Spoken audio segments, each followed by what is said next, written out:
The moon hung low in the ink-black sky, casting an eerie glow over the old Victorian mansion, where my friends and I had decided to have a sleepover. The place had a haunted reputation that fueled countless local legends. We, a group of thrill-seeking teenagers, dismissed the stories as mere tales to scare children. Little did we know that the night would unravel into a terrifying experience beyond our wildest nightmares. The creaky front door welcomed us into the mansion, its hinges groaning as if reluctant to let us in. The air inside felt thick with an unseen presence, but our laughter echoed through the grand halls, drowning out any apprehension. We set up our sleeping bags in the dusty, dimly lit living room, surrounded by antique furniture draped in white sheets. As the night progressed, the atmosphere shifted. A subtle chill crawled up my spine, and the shadows seemed to dance with a life of their own. We gathered around a flickering candle, sharing ghost stories to enhance the thrill of the haunted mansion experience. The tales we told felt like mere child's play compared to the horror that awaited us. A sudden silence fell upon us, accompanied by the distant howl of the wind outside. The candle flames flickered violently, and the temperature in the room dropped. Unnerved, we exchanged uneasy glances, but no one dared to speak. The air felt charged with an otherworldly energy, as if the mansion itself were awakening. Without warning, the candle extinguished, plunging us into complete darkness. Panic set in, and the nervous laughter that once filled the room turned into hushed whispers. I fumbled for my phone, desperate to use its feeble flashlight to pierce the oppressive blackness.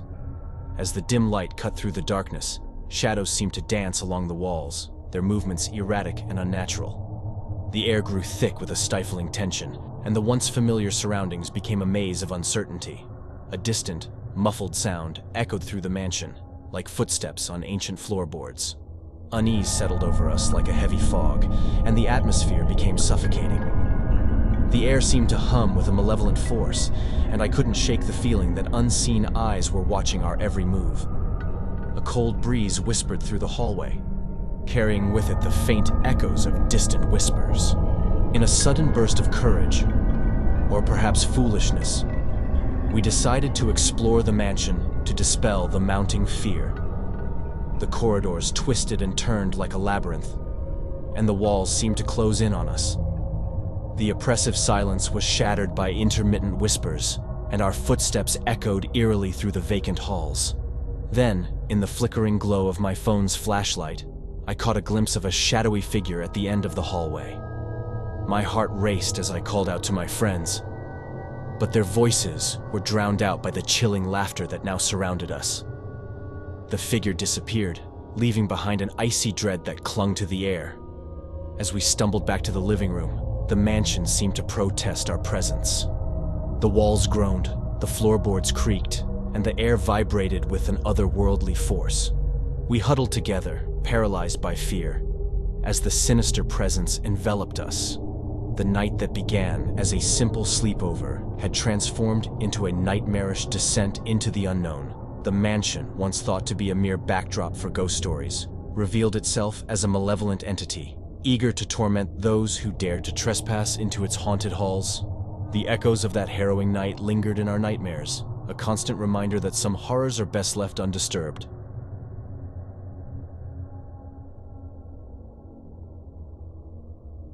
The wind outside howled like a tormented beast as we huddled together in the dimly lit living room. My friends and I, a group of naive teenagers, decided to have a sleepover at an old, abandoned house on the outskirts of town. The idea seemed thrilling at first, a perfect way to celebrate the end of the school year. Little did we know, the night would unravel into a nightmare that none of us could escape. The house creaked and groaned with every gust of wind, its dilapidated walls seemingly alive with unseen forces. As the clock ticked away the hours, we laughed nervously, trying to shake off the unsettling feeling that hung in the air. But the shadows in the corners seemed to grow darker, and the silence between our nervous jokes felt heavy, pregnant with an unspoken dread. We decided to play a game to lighten the mood, a classic round of hide and seek. The rules were simple. One person would count to 100, while the others scattered throughout the house, finding the best hiding spots. I volunteered to be the seeker, thinking it would be a harmless way to distract ourselves from the growing unease. As I closed my eyes and began to count, the wind outside intensified, its eerie wail blending with the sounds of my friends scurrying to find their hiding places. When I reached 100, I opened my eyes and began the search. The air inside the house felt icy as I moved through its decaying halls. The floorboards groaned beneath my weight, and the flickering candlelight cast flickering shadows that danced along the walls. As I approached the first hiding spot, I felt a chill run down my spine, an inexplicable sense that I was not alone. The house seemed to swallow the sounds of my friends' giggles, leaving me in an oppressive silence. I called out their names, my voice echoing through the empty rooms. No response. Panic set in as I quickened my pace, the darkness closing in around me like a suffocating shroud. A sudden noise made me jump, and I turned to see a door slowly swinging open, revealing a staircase leading down into the abyss. Against my better judgment, I descended into the bowels of the house, the air growing colder with each step. The basement was a cavern of blackness, broken only by the feeble glow of a single flickering bulb. In its dim light, I saw my friends huddled together, their faces pale with terror. They pointed to a corner where a shadowy figure stood, its back turned to us. As I approached, my heart pounded in my chest. The figure seemed to writhe and contort, its movements unnatural and unsettling. I called out, but the only response was a guttural whisper that sent shivers down my spine. The figure slowly turned to face me, its eyes empty sockets staring into the depths of my soul. In that moment, the air grew thick with a malevolent force, and the temperature plummeted. I felt a cold hand on my shoulder, and a voice echoed in my mind, a haunting lament of a long-forgotten soul. The figure reached out, its touch sending a shockwave of dread through my entire being. I woke up in a cold sweat, back in the safety of my room. It took me a moment to realize it was just a dream, a twisted nightmare born from the eerie atmosphere of the abandoned house. But the unease lingered, and I couldn't shake the feeling that something dark and otherworldly had brushed against the edges of our reality that night.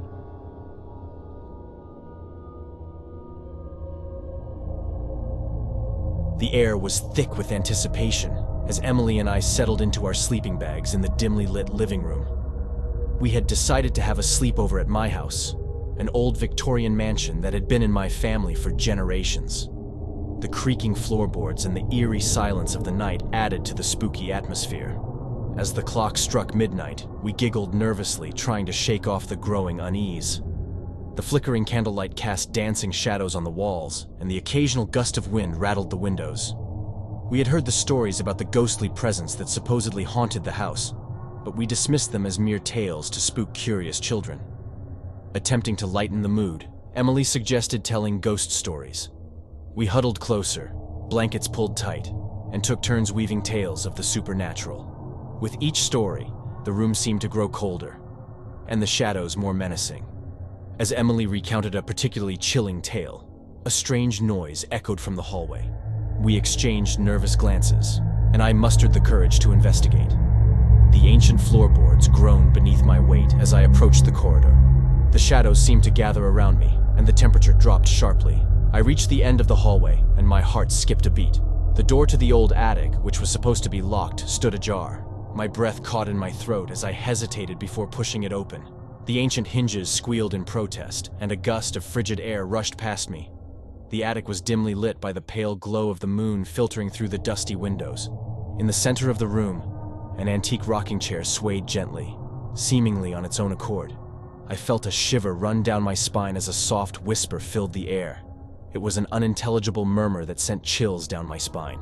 Suddenly, the temperature plummeted, and the room plunged into darkness. Panic set in, and I fumbled for my phone to use its flashlight. In the dim glow, I saw a figure in the rocking chair. A ghostly silhouette with hollow eyes fixed on me. My heart raced, and I stumbled backward, rushing out of the attic, slamming the door shut. Emily, wide-eyed, asked what I had seen. I hesitated before whispering, "There's something up there. Something that isn't of this world." As the words left my lips, a mournful wail echoed through the house, and the temperature continued to drop. The once cozy sleepover had transformed into a night of terror. and the presence in the attic seemed intent on making its presence known. If you enjoyed the video, please make sure to smash that like button and subscribe for more scary horror stories. See you on the flip side.